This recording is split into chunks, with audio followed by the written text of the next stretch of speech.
Está no ar o PetraCast, o podcast do diálogo jurídico inteligente.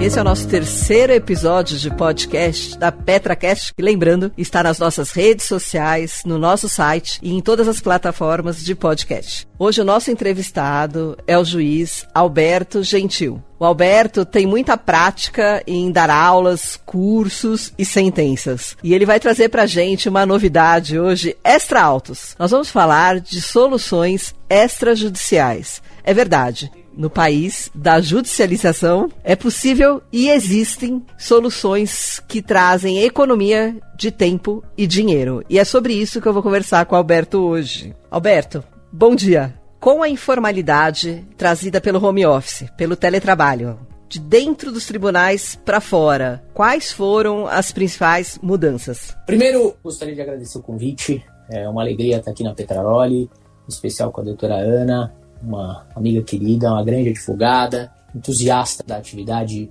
judicial. E, bom, pensando em poder judiciário, pensando nessas transformações ocorridas nos últimos meses, eu diria o seguinte: o Tribunal de Justiça, ele conseguiu, na medida do possível, se adaptar bem rápido. Hoje a gente tem um sistema em que os processos digitais vêm funcionando e vêm funcionando muito bem. O número de sentenças realmente vem sendo expressivos, número de despachos, decisões. Óbvio que algumas acomodações ainda precisam ser feitas. Nem todos os funcionários estão devidamente preparados para trabalhar no home office, ou às vezes não tem uma estrutura suficientemente boa para trabalhar no home office, mas me parece que de maneira geral a gente vem trabalhando muito bem, vem funcionando muito bem, e acho que talvez com algumas adaptações esse é um caminho sem volta. Ou seja, eu acho que a gente pode otimizar uma série de atividades numa sistemática realmente mais simplificada, como foi dito. Ou seja, gostaria de despachar com os juízes. E essa é uma ideia que a gente vem trabalhando na Corregedoria. Eu trabalho como juiz assessor da Corregedoria agora no biênio 2020-2021.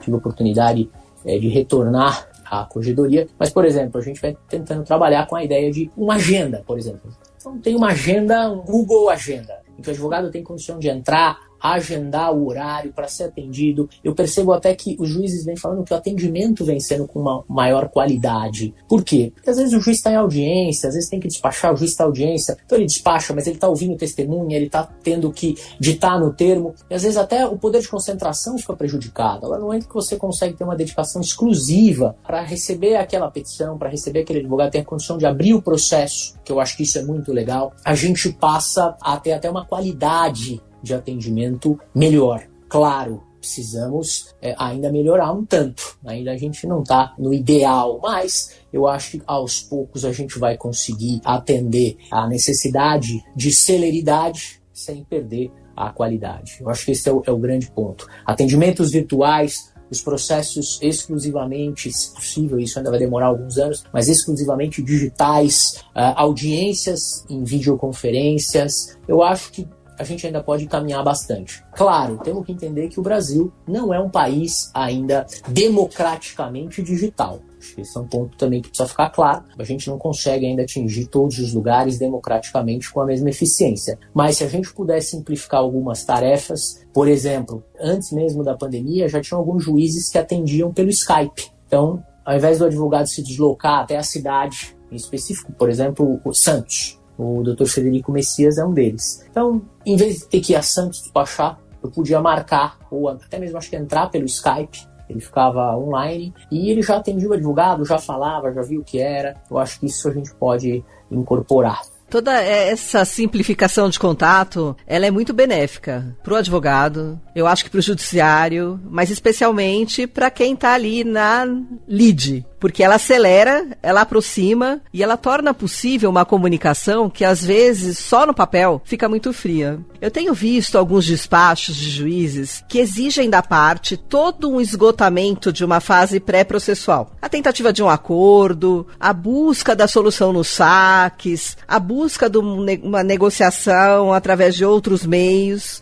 antes de chegar no judiciário. E eu te pergunto, você que sabe tudo de cartório extrajudicial, o que a gente pode resolver no cartório sem precisar levar ao judiciário? Exagero à parte, que recebo como excesso de gentileza, de fato eu gosto bastante do extrajudicial, trabalho no extrajudicial já há muitos anos, e de fato nos últimos, pensando aí na última década, por exemplo, a gente teve um avanço muito grande de serviços e atividades que foram deslocadas, ainda que facultativamente, para o extrajudicial. Então, essa necessidade de uma demanda, de uma ação judicial, dependendo da situação, ela perde a força. E digo mais, às vezes, diante de algumas ações judiciais, a gente também pode ter providências extrajudiciais, que aceleram demandas, que simplificam processos e assim por diante. Exemplo, uso capião. Uso capião, por exemplo, um direito que pode ser reconhecido num processo efetivamente judicial, mas também na inexistência de litígio, de conflito entre os interessados, é possível ser resolvido no extrajudicial, diretamente no registro de imóveis competente pela matrícula daquele imóvel. Retificações de imóveis, imperfeições, sejam na medida, seja a respeito de algum dado que constou do proprietário, qualquer tipo de imperfeição que mereça a retificação, ela não precisa ser necessariamente judicial, ela pode ser administrativa. Algumas questões que envolvem reconhecimento de paternidade, inventários, divórcios, separações, partilhas, sobrepartilhas, podem ser realizadas extrajudicialmente, desde que capazes, inexistência de litígio. Então, olha que situação interessante. Eu fiz um inventário lá atrás, 10, 15 anos atrás. Poxa, faltou um bem. Preciso fazer uma sobrepartilha, mas o inventário é judicial. Posso fazer a sobrepartilha extrajudicial? Claro. Aonde? No tabelionato, que melhor me atende. Talvez eu consiga, com isso, ter uma otimização de serviço, uma prestação mais rápida, atendendo o meu cliente, atendendo os envolvidos e os interessados. Então, nós temos uma série de providências. Eu acho que a interligação de dados também é muito pouco explorado pelos advogados. Eu acho que isso seria muito interessante. Reconheço que até boa parte dos juízes desconhecem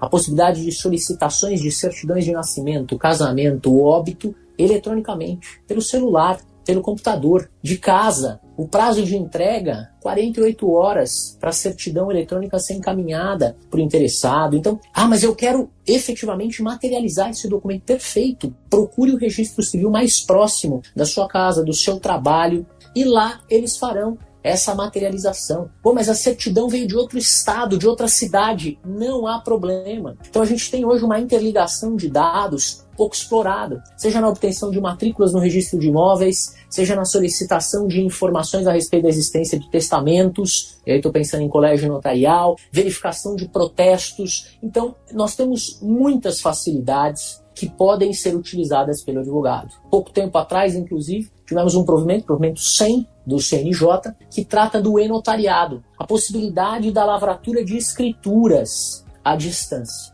Ou seja, mantido ou observado, melhor dizendo, o domicílio do comprador, autoriza-se o CNJ que a escritura seja lavrada, estando o comprador onde ele estiver. Então, olha que interessante. Comprador de São Paulo, mas ele está na Dinamarca.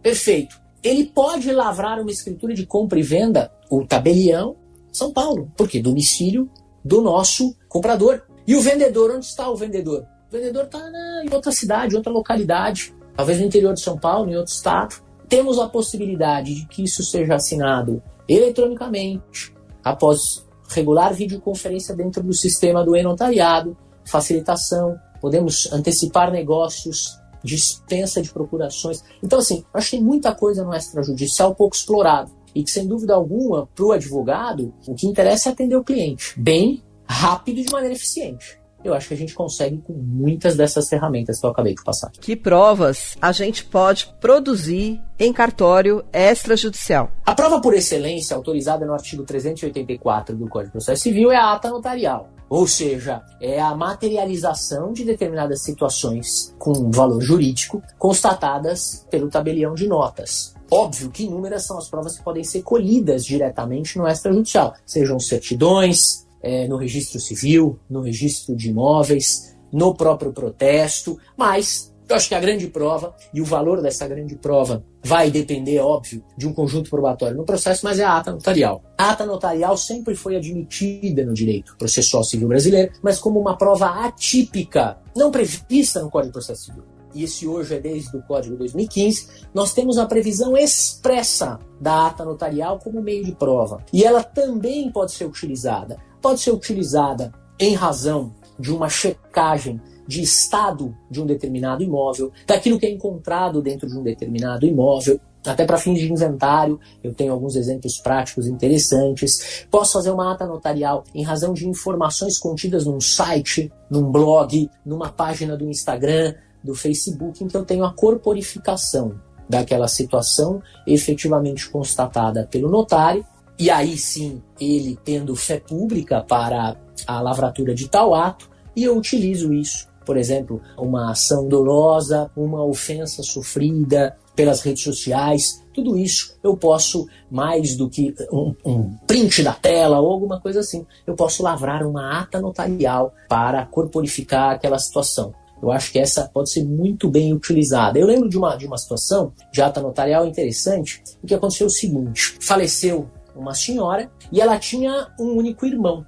E este irmão, então, ficou sabendo do falecimento, cuidou de todas as providências para o velório, assim por diante. Mas havia uma preocupação muito grande, porque no bairro e na cidade diziam que ela tinha tido um filho que encontrava-se aí desaparecido ou em outra cidade. Eu não sei exatamente qual era a situação, mas que havia um filho que, como herdeiro, teria direito aos bens. E por cautela, para que não fosse acusado de absolutamente nenhuma subtração ou desvio de bens ou patrimônio da irmã, até porque sabidamente eles não se davam bem na cidade, olha qual foi a ideia do advogado deste irmão vivo, né? Ele foi até um tabelionato de notas da cidade e solicitou que o tabelião acompanhasse a entrada na casa em localização de bens, de dinheiros, de joias, e lavrasse uma ata notarial. Ou seja, a gente tinha uma fotografia jurídica do estado em que se encontrava a casa e os bens que ali eram guarnecidos,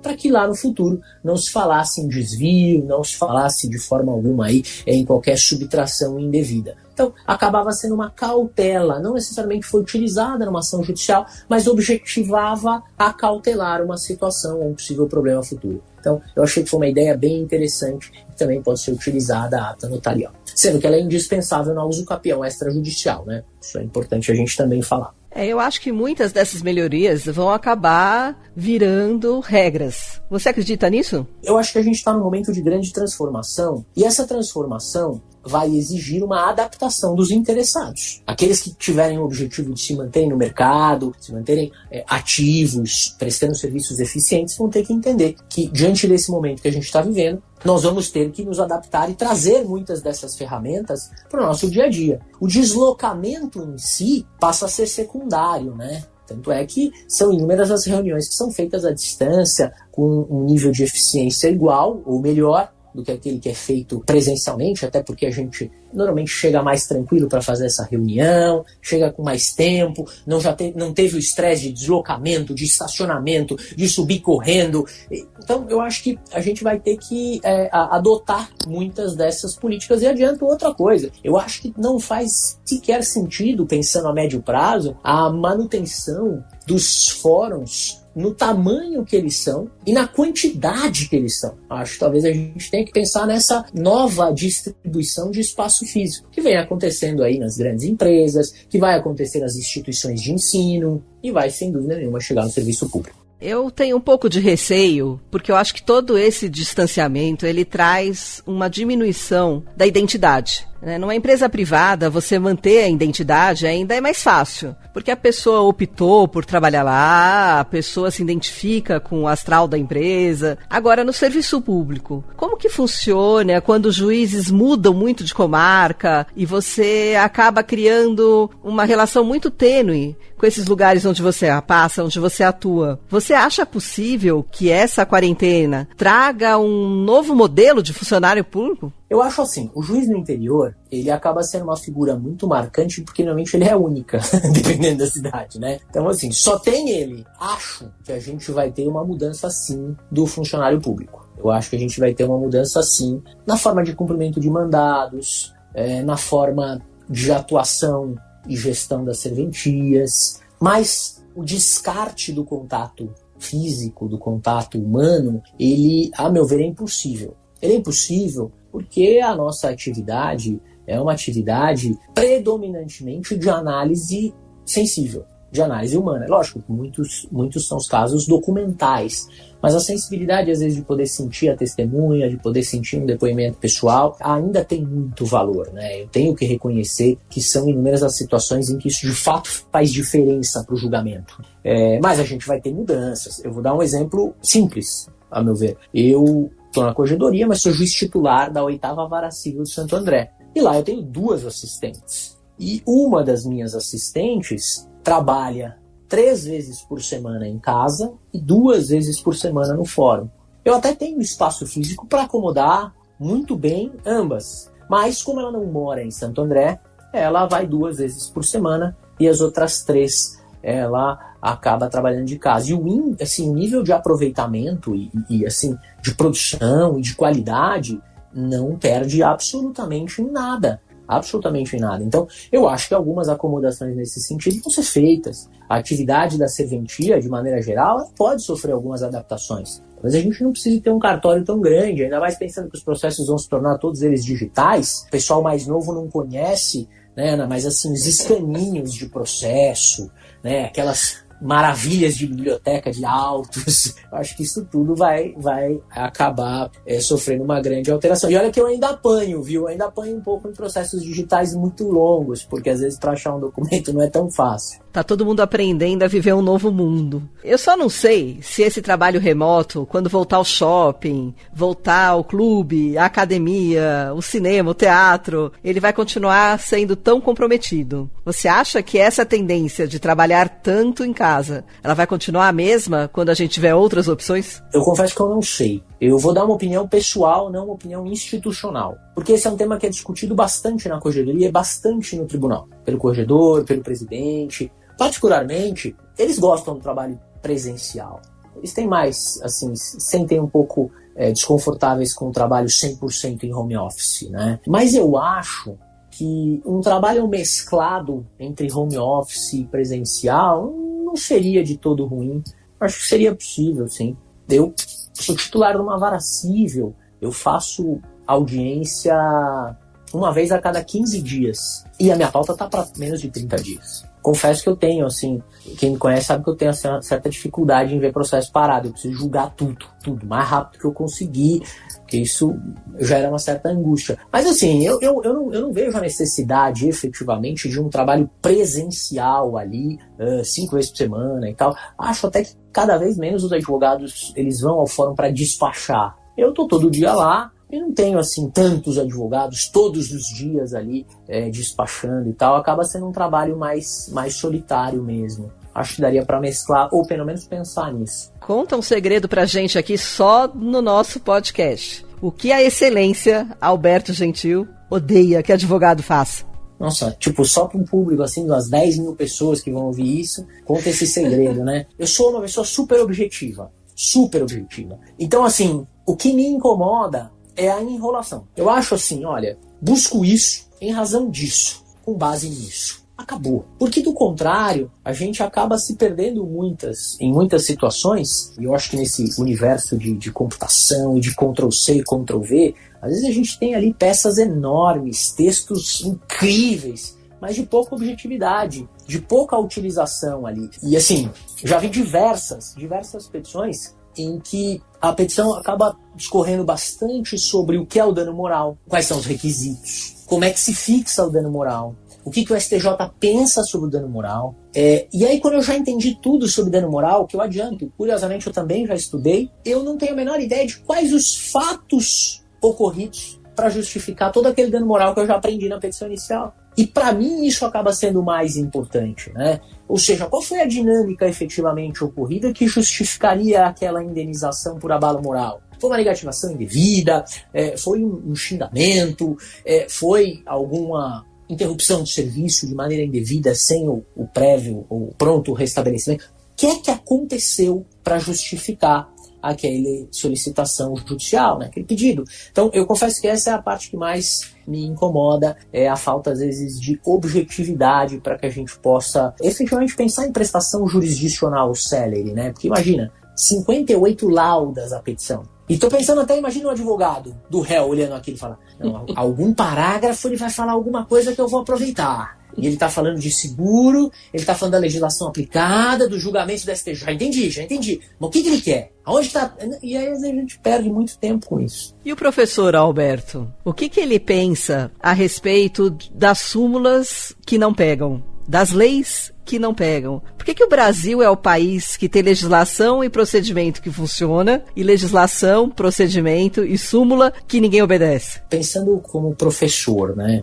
Eu acho que, infelizmente, nós ainda vivemos num país imaturo. Um país que ainda não está preparado para identificar dificuldades e se comportar diante das dificuldades, pensando no todo. E por isso, às vezes, algumas afrontas à legislação, talvez, às vezes, um excesso de judicialização, talvez um número excessivo de súmulas, o que por vezes é interessante, claro, porque há um norte na facilitação, talvez, de algumas outras tantas demandas, mas, por outro lado, algumas peculiaridades em ações específicas podem ficar aí um pouco abaladas com um posicionamento simulado aqui ou ali, mas eu acho que a gente ainda vive uma sociedade muito imatura, despreparada para respeitar o próximo. A gente pode até pensar nisso pelo momento que a gente vem vivendo, né? Alguns países na Europa tiveram uma retomada muito mais rápida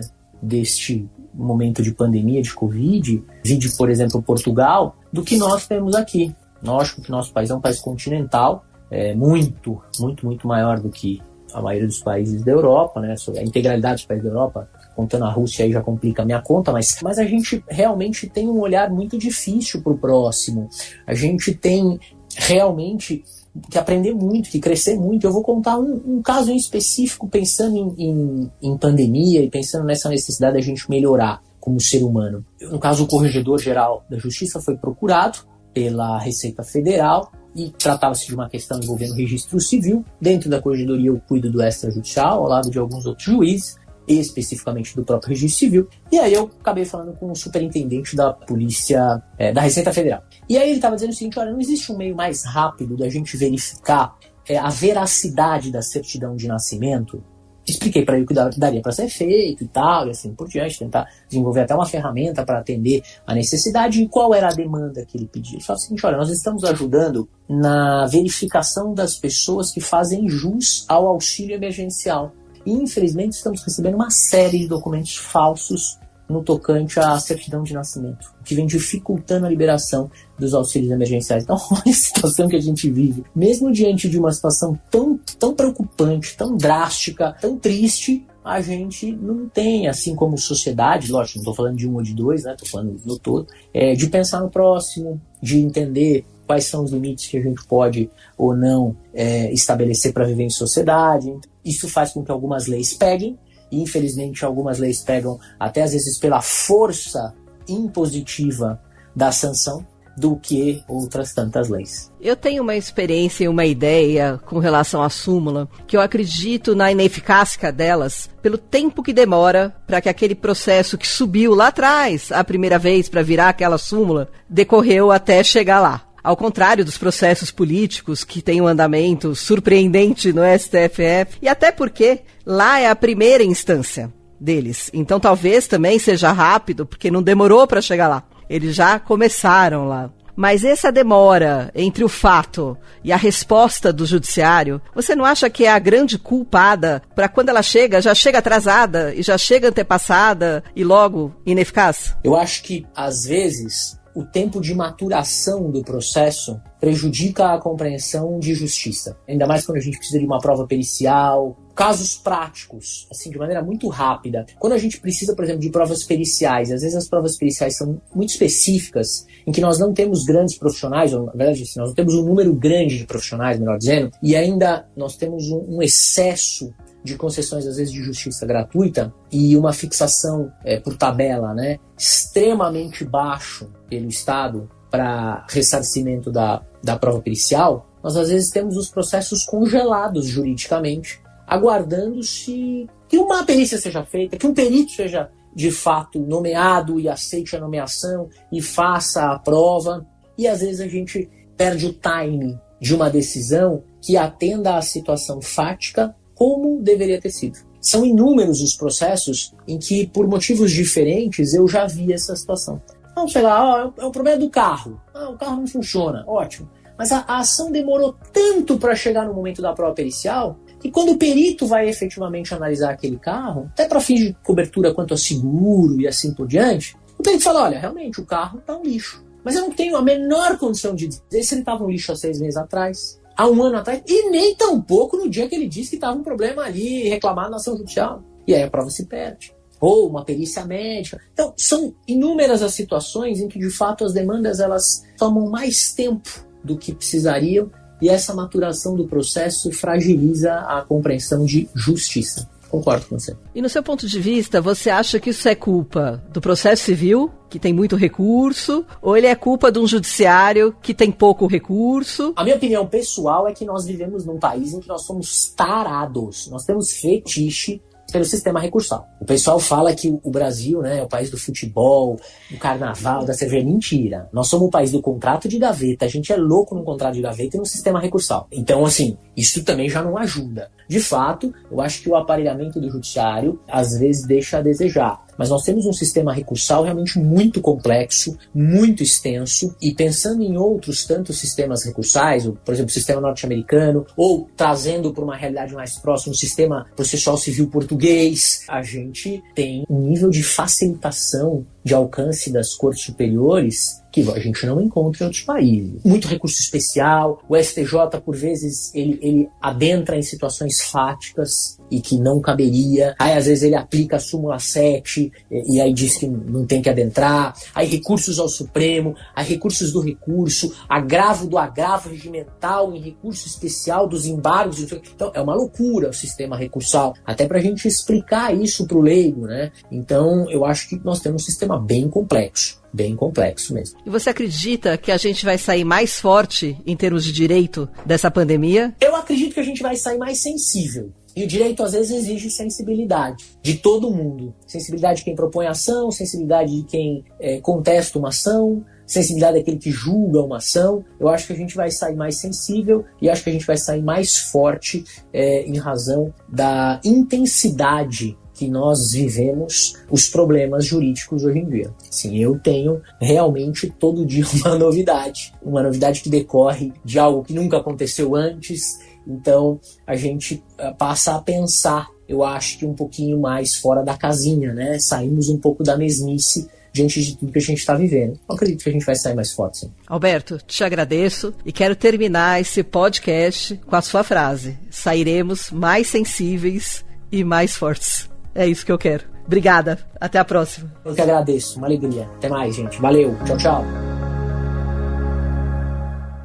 Esse foi o PetraCast, o podcast do diálogo jurídico e inteligente. Até o próximo episódio com mais insights, atualidades e percepções do ecossistema jurídico nacional e mundial.